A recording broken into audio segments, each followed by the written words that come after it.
Good morning, guys. It's STEAM week, so that means it's science time, but science time with a difference.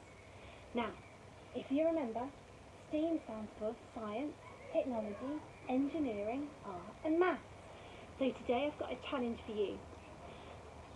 You're going to do something really interesting with a toilet roll.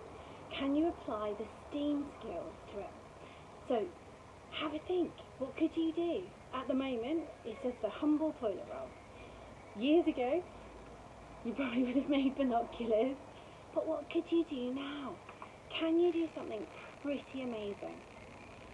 I'm going to get you to pause the video, and I'd love you to come up with something absolutely brilliant. Can you transform either a toilet roll tube or a kitchen roll tube into something really impressive? Post your results onto the Purple Mash blog. I'm going to show you some ideas I have, but I'm sure you're going to have much better ones. I can't wait to see them. Good luck, guys. So what did you come up with? Well, I think you'll like my idea. My idea is going to have a maths link. And for my idea, I'm going to need some sort of tray or a box.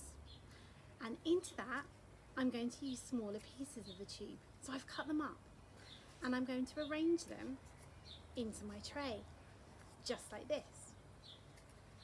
And then I'm going to use a marble.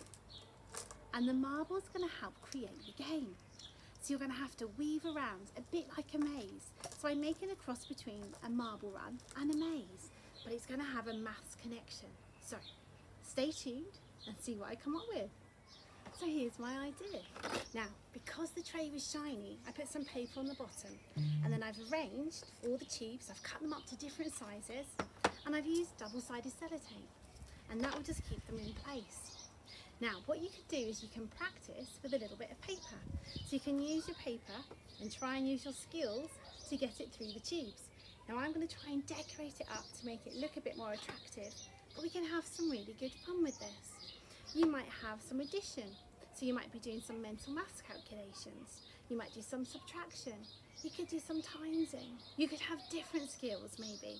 If you use post-it notes, you could stick on what you want it to do to work on different skills at different times. So it's a really good way of using your motor skills as well as using your mental maths calculations. So come back in a minute and see what it looks like.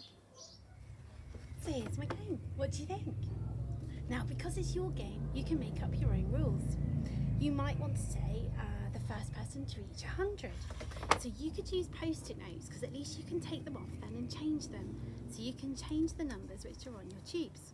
So you might say the leaf at the top is going to be your start place. Now you could play with different size pieces of paper, or you might want to use marbles. But if you don't have a marble, it doesn't matter. You can use something else. So you can now use your skills to try and roll the paper through the tubes and try and add it up as you go. Oh, I'm up to 40. If I've got to get to 100, ooh, haven't got too many to go. Now there are other things that you can do as well, because you might change some of them to make them minus. So you might have minus 30. So then you could reduce your score and that will keep it going a bit longer. So once you've got the skills, try and make it trickier. Change your target. There are all sorts of things that you can do with it, but I hope you really enjoy that. It'd be great to see what you come up with. Show me the games that you've made.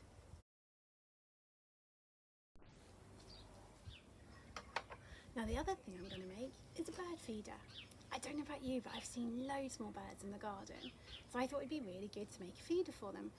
So I'm going to use one of my toilet roll tubes. I've got some birdseed here. I've got some lard. Now you can use peanut butter, but obviously with Byron, he'll get so excited by the peanut butter, so I wouldn't do that. But you could use lard, you can use honey or peanut butter, it's up to you. You're going to need some string, and you might have something like some garden wire that you might want to put into the bottom, or some twigs that the birds could just stand on at the end. Right, if you've got all of that, let's make it.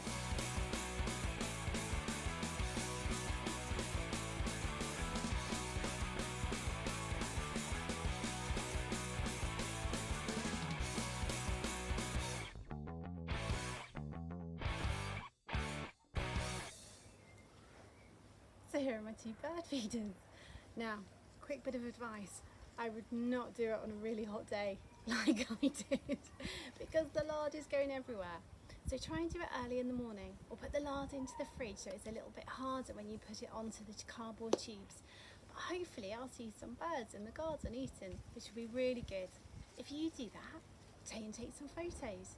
Show me what you found. Put it onto the Purple Mash blog. I look forward to seeing all your ideas. I'm sure you've been really creative.